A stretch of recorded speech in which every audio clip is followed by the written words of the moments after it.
नमस्कार। आज हम लोग सोशल मीडिया के भारत के शुरुआती दौर की बात कर रहे हैं। उस दौर में सोशल मीडिया भारत में फैलना शुरू ही हुआ था। करीब करीब 2012 का वक्त रहा होगा, आज से 10-12 साल पहले। राजनेताओं को तब ये समझ में आना शुरू ही हुआ था कि सोशल मीडिया कितना शक्तिशाली औजार है, कैसे अपनी बात ज्यादा से ज्यादा लोगों तक पहुंचाने के लिए इसका इस्तेमाल किया जा सकता है। और सबसे बड़ी बात, मीडिया के जो परंपरागत साधन थे उनके जरिए अपनी बात कई लोगों तक पहुंचाने के लिए आपको काफी पैसा खर्च करना पड़ता था, चाहे वो अखबारों में ऐड के जरिए हो, चाहे वो प्रेस कॉन्फ्रेंस या ऐसी वार्ताएं आयोजित करने के जरिए हो। लेकिन इनकी तुलना में अगर देखें तो सोशल मीडिया बिल्कुल फ्री था। इसी दौर में एक नई राजनीतिक पार्टी का उभरना शुरू हुआ था और ये पार्टी थी आप।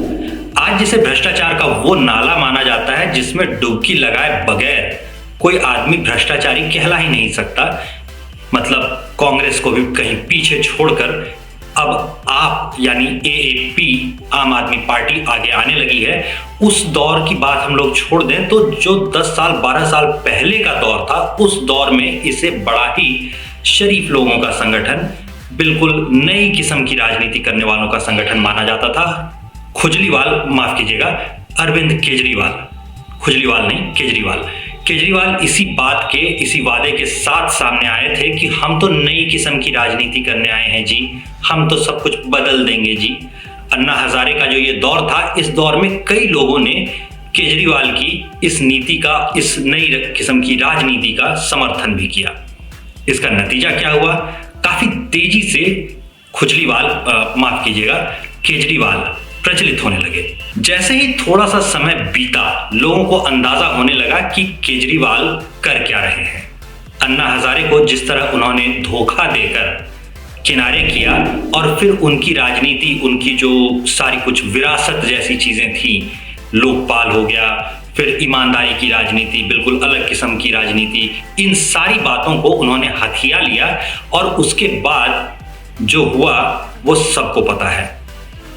कांग्रेस जो कि बरसों से दिल्ली पर राज कर रही थी, दिल्ली पर शासन चला रही थी, शीला दीक्षित वहां मुख्यमंत्री हुआ करती थी और धीरे से उन्हें हटाकर चुनाव में बुरी तरह कांग्रेस को धूल चटाकर केजरीवाल सत्ता में आ गए।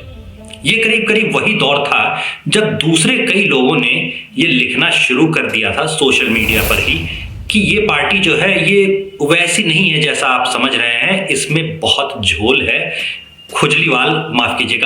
केजरीवाल जो ईमानदारी के दावे करते हैं, उन दावों में कहीं भी दूर दूर तक सच्चाई नाम मात्र भी नहीं है।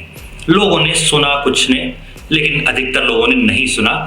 इसका उदाहरण अगर आपको याद हो तो एक अंग्रेजी की कविता होती है 10 लिटिल पिग्स, उसी कविता के आधार पर एक पैरोडी सी बनाई थी शेफाली वैद्या ने।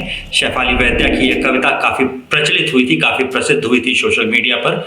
आज भी आप इसे देख सकते हैं। 10 लिटिल आफ्टर्स नाम के साथ ये कविता शुरू होती है और कैसे कैसे एक एक करके आम आदमी पार्टी के जो नेता थे वो एक एक करके इसका साथ छोड़ते गए, एक एक करके निकाले जाते गए, एक एक करके भ्रष्टाचार में लिप्त पाए जाते रहे। उस पर यह कविता थी। इसी कविता को हमने बाद में हिंदी में अनुवाद कर दिया था, हिंदी में बकायदा अनुवाद भी नहीं किया था। जो भावार्थ था उससे कुछ मिलता जुलता सा हमने भी एक तुकबंदी सी बनाकर इसे सोशल मीडिया पे रख दिया था। काफी प्रचलित हुई थी ये भी, इसे भी आप देख सकते हैं। तो यहां जब आप देखेंगे तो आपको एक सीरीज में, एक श्रृंखला में सारी बातें याद आ जाएंगी। सबसे पहले ये कहानी शुरू होती है योगेंद्र यादव उर्फ योया से।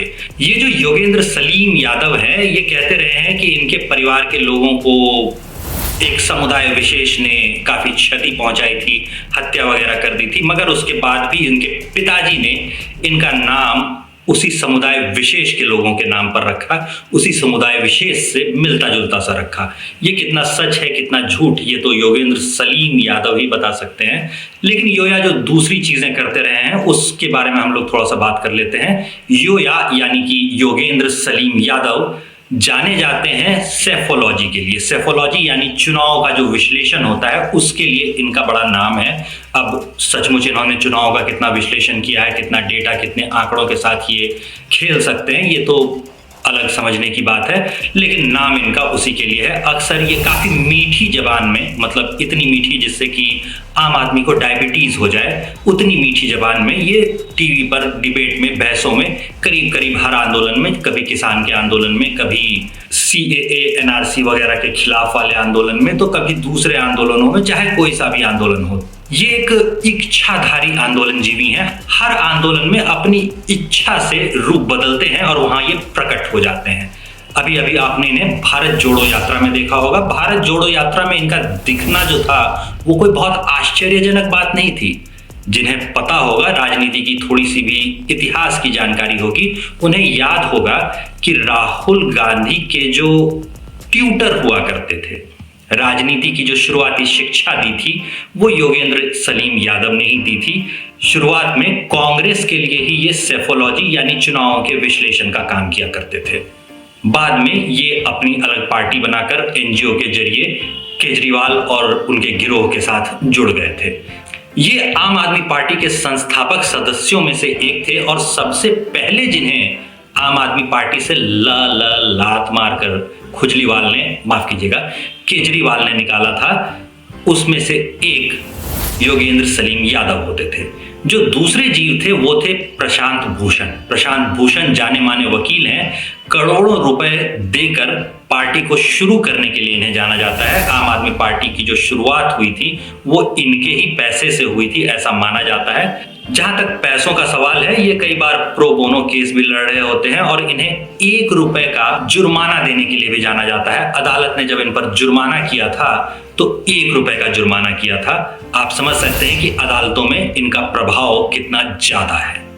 आम आदमी जिस बात के लिए बरसों जेल में चक्की पीसिंग एंड पीसिंग करता रहता, उसके लिए ये 1 रुपए का जुर्माना देकर छूट जाते हैं। खैर, हम लोग आगे चलते हैं। योगेंद्र यादव और प्रशांत भूषण के बाद बारी आई एडमिरल साहब की। एडमिरल साहब भी संस्थापक सदस्यों में से एक थे और एडमिरल साहब तीसरे थे जिन्हें लात मारकर पार्टी से बाहर निकाल दिया गया। एडमिरल साहब के पास कहने के लिए कुछ खास था नहीं। जो घटनाएं हुई उसके बारे में योगेंद्र यादव पहले ही बता चुके थे। कैसे बॉक्सर्स को बुलाकर घूंसे मारकर, लात वात मारकर, मार पीट कर बकायदा पार्टी के दफ्तर से, पार्टी की बैठक से इन लोगों को बाहर कर दिया गया था। इसके बाद बारी आई मनोज की। मनोज एक ऐसे नेता थे जिन पर अपनी बीवी को पीटने के आरोप थे। अपनी पत्नी के साथ ही नहीं और भी दूसरे लोगों के साथ मारपीट करने के अक्सर इन पर अभियोग रहे। कभी पानी, जिसकी दिल्ली में अक्सर किल्लत होती है, पानी के लिए जो महिलाएं इनके पास गई थी कि भाई पानी की हमारे पास कुछ सुविधा उपलब्ध करवा दी जाए, टैंकर वगैरह जो होते हैं वो रेगुलरली आने लगे, इसकी सुविधा मांगने के लिए जो लोग उनके पास गए थे उन्हें मार पीट कर भगा देने के लिए भी इन्हें जाना जाता है। इसके बाद बारी आई दिल्ली के सबसे कुख्यात, आम आदमी पार्टी के सबसे कुख्यात कांडों में से एक। इस कांड में राशन कार्ड बनाने की बात आई। अभी भी राशन कार्ड बना देने का मतलब जो आम भाषा में बलात्कार जैसा होता है, उसकी वजह यही संदीप नाम के नेता थे। और संदीप कुमार नाम के ये जो नेता थे, आम आदमी पार्टी के मंत्री थे बकायदा, इन्होंने एक महिला को अपने पास बुलाया और राशन कार्ड बनाने के बदले में इनसे जो मांग रखी उसके बारे में हम सभी जानते हैं। अब मामला चल रहा है, वो मामला चल रहा है, मुकदमा चल रहा है, मुकदमा लंबा चलेगा, ये भी सब लोग समझ सकते हैं। लेकिन सबको पता है कि हरकत क्या की गई थी। तो इस शर्मनाक हरकत के बाद संदीप को भी पार्टी से निकाल दिया गया। इसे मिलाकर 3-4 लोग हो गए थे, लेकिन सिलसिला यहीं थम गया हो ऐसा बिल्कुल नहीं हुआ। इसके बाद बारी आई आशुतोष की।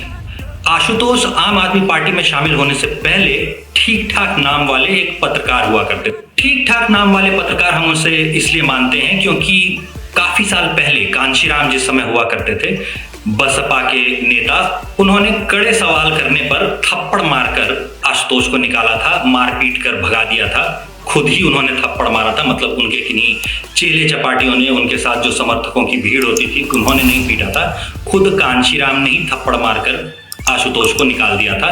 तो आशुतोष जो कि इस पार्टी में हुआ करते थे, उन्होंने अज्ञात कारणों से इस्तीफा दे दिया। बाकी सारे मामलों में जैसा कि हो रहा था इतने दिनों से, वैसे ही इनका इस्तीफा भी बहुत आसानी से स्वीकार नहीं किया गया। इस्तीफा लेने के बाद काफी लंबी कवायद चली और आखिरकार आशुतोष ने रिजाइन कर दिया, उन्होंने पार्टी छोड़ दी। आजकल वो सत्य हिंदी नाम से एक यूट्यूब चैनल और वेबसाइट चलाते हैं। सीधे सीधे वापस जिसको आप मुख्य धारा की पत्रकारिता कहते हैं, उसमें वो वापस शामिल नहीं हुए या शामिल नहीं हो पाए, किसी ने उन्हें रखा नहीं। क्या वजह थी ये तो वही बता पाएंगे, लेकिन मुख्य धारा की पत्रकारिता में वो वापस नहीं गए। ऐसे जो पत्रकारों का आम आदमी पार्टी से जुड़ना था, इसके पीछे एक और कारण था। आम आदमी पार्टी से ये पत्रकार, मुख्यतः हिंदी के पत्रकार, इसलिए जुड़े थे क्योंकि शुरुआत के दौर में अरविंद केजरीवाल ने यह वादा किया था कि केजरीवाल की सरकार जब आएगी तब केजरीवाल क्या करेंगे कि जो मजीठिया आयोग की सिफारिशें थी, मजीठिया आयोग की सिफारिशें वो लागू करवा देंगे। मजीठिया आयोग की सिफारिशें अगर लागू हो जाती तो हिंदी के जो पत्रकार थे उन्हें कुछ ठीक ठाक सैलरी मिलने लगती, ठीक ठाक पैसे मिलने लगते, ठीक ठाक रकम उन्हें सैलरी में मिलने लगती। अंग्रेजी पत्रकारों और हिंदी पत्रकारों का अगर आप फर्क देखेंगे यहाँ पर, तो पूछताछ करने पर, मामूली सी पूछताछ में ही आपको पता चल जाएगा। जहां अंग्रेजी का पत्रकार बड़ी आसानी से 40,000 रुपए, 50,000 रुपए की सैलरी पर पहुंच सकता है, वहीं हिंदी का पत्रकार 7 से 12,000 रुपए महीना की सैलरी पर होता है। 20,000 की सैलरी पर पहुंच जाए ये भी मुश्किल है। और अगर आप जिला स्तर पर देखें, मतलब दिल्ली, पटना, मुंबई, इंदौर, ऐसे महानगरों को छोड़ दें, तो 20,000 की सैलरी पर भी हिंदी का कोई पत्रकार होगा, ये बड़ा मुश्किल है। उससे कम पर ही होता है। मतलब जिला स्तर पे आप अगर देखें तो हिंदी के पत्रकार को कोई सैलरी मिलती भी है या नहीं मिलती, इसकी गारंटी नहीं ली जा सकती। और ऐसा बड़े प्रकाशनों के साथ भी है, छोटे प्रकाशनों की बात तो आप भूल ही जाइए। खैर, तो हम लोग आशुतोष से थोड़ा और आगे बढ़ते हैं, क्योंकि बात आशुतोष पर ही खत्म नहीं हुई थी। आशुतोष के बाद बारी आई जितेंद्र की। इस मामले में भी बिल्कुल जैसा कि राशन कार्ड मामले में हुआ था, वैसे ही अरविंद केजरीवाल और उनका जो गुट था, उनका जो पूरा गिरोह था, वो कहने लगा कि हम तो कट्टर ईमानदार हैं जी, हमने बहुत जांच करके लोगों को रखा है जी, जितेंद्र ने कोई बेईमानी नहीं की जी, हमें फंसाने की कोशिश की जा रही है जी। लेकिन इन सारी बातों के बावजूद जब जांच हुई तो पता चला कि कानून मंत्री जो थे वही गैरकानूनी काम कर रहे थे।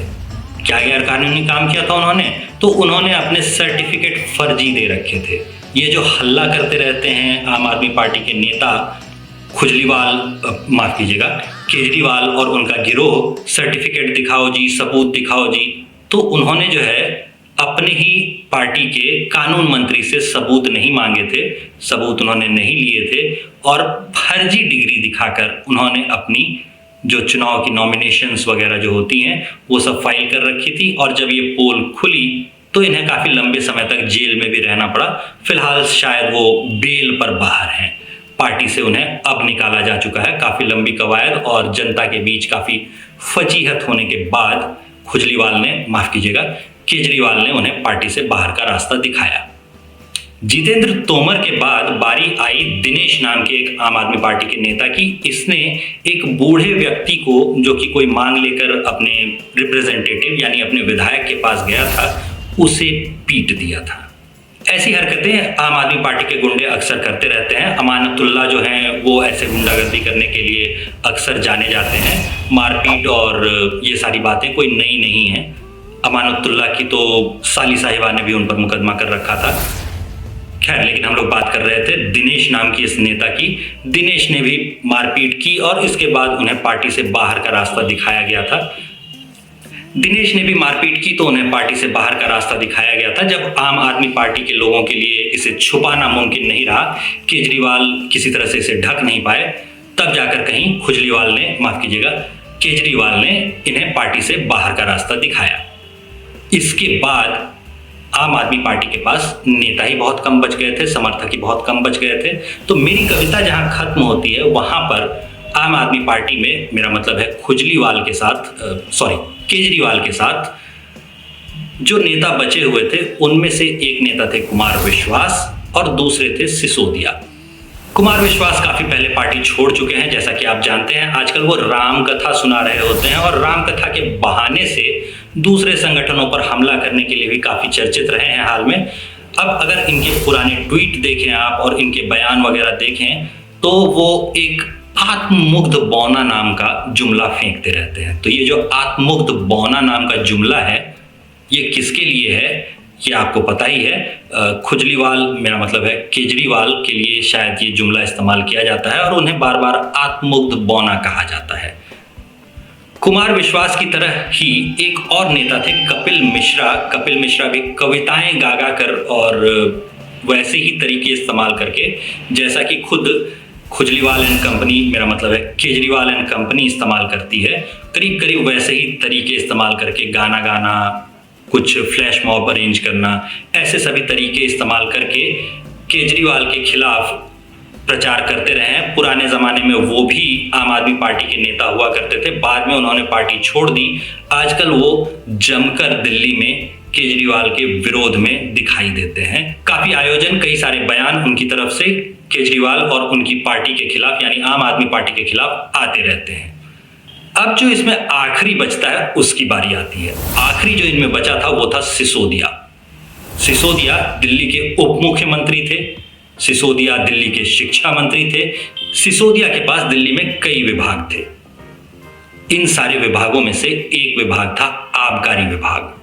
अगर आप सोच रहे हैं कि भैया कोई शिक्षा मंत्री टीचर्स कैसे बेच सकता है, तो आपकी समझ में आ गया होगा कि ये शिक्षा मंत्री जो था वो टीचर्स कैसे बेच रहा था। यहाँ जो टीचर्स है ये वो वाला टीचर्स नहीं है जो आप समझ रहे थे, ये उन शिक्षकों की बात नहीं हो रही थी, ये किसी दूसरे वाले टीचर्स की बात हो रही थी। इस टीचर्स को वो बेच रहे होते थे। तो बेच जब रहे होते थे, इसके लिए सरकार क्या करती है इसको भी आपको समझना पड़ेगा। बेईमानी हुई क्या है, भ्रष्टाचार हुआ क्या है, ये समझने के लिए देखिए कि सरकार की जो आबकारी नीति है वो काम कैसे करती है। सरकार की यानी भारत सरकार की जो आबकारी नीति है उसमें माना जाता है कि शराब जो है वो एक बुरी चीज है और इसका कंजम्पशन, इसकी बिक्री कम से कम होनी चाहिए। इसके लिए सरकार क्या करती है, सरकार करीब करीब जितनी कीमत होती है उतना ही टैक्स शराब पर जड़ देती है। इससे शराब काफी महंगी हो जाती है। यानी कि अगर आप समझ लीजिए कि 500 रुपए की शराब खरीद रहे हैं तो उस 500 रुपए में से मान लीजिए कि आप 250 रुपए कम से कम टैक्स भर रहे हैं। अगर हम लोग मान लें कि एक व्यक्ति है जिसने पूरे महीने में 5 बोतल शराब खरीदी और 500 रुपए की शराब खरीदी, तो जैसा कि हम लोगों ने अभी बात की 250 रुपए तो इसमें से चले गए टैक्स के। 50 रुपए जो होता है वो 50 रुपए बेचने वाले यानी रिटेलर का मुनाफा होता है, जो ठेका चला रहा है उसका मुनाफा होता है। और 200 रुपए जो होता है वो होता है होलसेल प्राइस, यानी शराब बेचने वाले ने, रिटेलर ने होलसेलर से 200 रुपए में जो शराब खरीदी थी उसे वो 500 रुपए में बेचता है, 250 रुपए टैक्स देता है और 50 रुपए अपनी जेब में रख लेता है। ये मोटे तौर पर हिसाब है, ये पक्का हिसाब नहीं है। करीब करीब अंदाजन आप मान सकते हैं कि करीब करीब इतने का हिसाब बैठता है।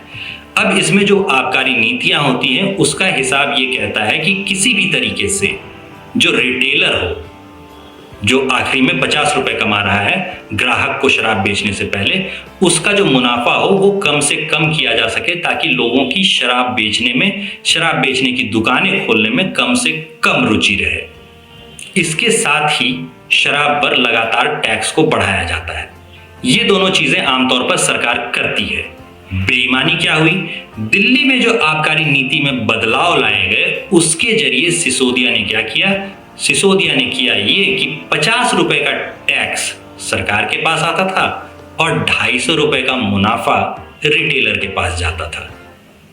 250 रुपए का मुनाफा जैसे ही रिटेलर के पास गया तो उन्होंने रिटेलर से शायद बात की, अंदर ही अंदर कुछ सेटिंग हुई और 200 रुपए का तो वो होलसेल से खरीद ही रहा था और अब जब 250 रुपए का उसे मुनाफा होने लगा तो वो एक बोतल पर एक बोतल फ्री भी दे सकता था। तो इस तरह से शराब का कंजम्पशन बढ़ जाए बजाय इसके कि शराब का कंजम्पशन घटे, जो कि सरकार की नीतियों में लिखा हुआ होता है, जो कि सरकार चाहती है, जैसा कि संविधान हमें बताता है, उसके बदले ठीक उल्टा शराब का कंजम्पशन कैसे बढ़े, कैसे ज्यादा लोग शराब पीने लगे, कैसे लोग ज्यादा मात्रा में शराब पीने लगे, इसका इंतजाम सिसोदिया कर रहे थे। और ये नीति जब दिखाई दी और इस पर सवाल उठने लगे तो अचानक से उन्होंने नीति बदल दी। लेकिन जब तक वो नीति बदलते तब तक काफी देर हो चुकी थी। जो जांच एजेंसियां थी उनको नजर आ चुका था कि कुछ बेईमानी हुई है, कुछ भ्रष्टाचार हुआ है। आखिर रिटेलर्स को जो इतना फायदा पहुंचाया गया, ये फायदा मुफ्त में तो नहीं पहुंचाया गया होगा। इसके बदले आम आदमी पार्टी की जेब में भी कुछ ना कुछ गया होगा। इसके विरोध में आम आदमी पार्टी के लोग, आम आदमी पार्टी के गुंडे सड़कों पर उतर आए हैं। हिंसा और अराजकता जो है वो उनकी पुरानी आदत रही है, उनका पुराना हथियार रहा है। इसका सामना दिल्ली के लोगों को आगे करना पड़े, इसकी पूरी संभावना है। क्योंकि आपको पता ही होगा कि दिल्ली दंगे जो हुए थे, उस दंगे की साजिश में भी आम आदमी पार्टी के कई नेता ही जेल में हैं।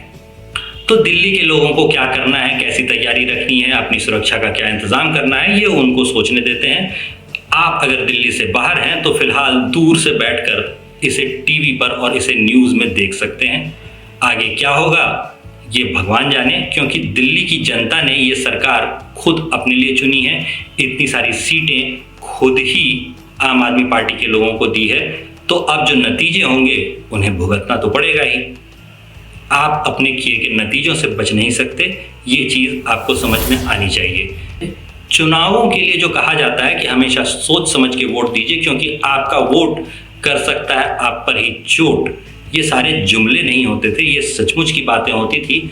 ये कई लोगों को अब धीरे धीरे समझ में आने लगा होगा। दिल्ली का आगे क्या होगा ये तो भगवान जाने। फिलहाल के लिए हम लोग इस चर्चा को यहीं विराम देते हैं। आप तब तक कविताएं पढ़िए, क्योंकि ऐसे हालात जब भी बनते हैं तो एक जो बड़ा गिरोह होता है तथाकथित प्रगतिशीलों का, लिबरल जमातों का, तो वो तो बदल जाता है। अचानक से वो जो मुद्दा था उसे छोड़कर कविताओं, कहानियों और प्रेम की बातों पर उतर आता है। तो आप प्रेम की कविताएं पढ़िए और दिल्ली को दिल्ली के हाल पर छोड़ दीजिए। धन्यवाद।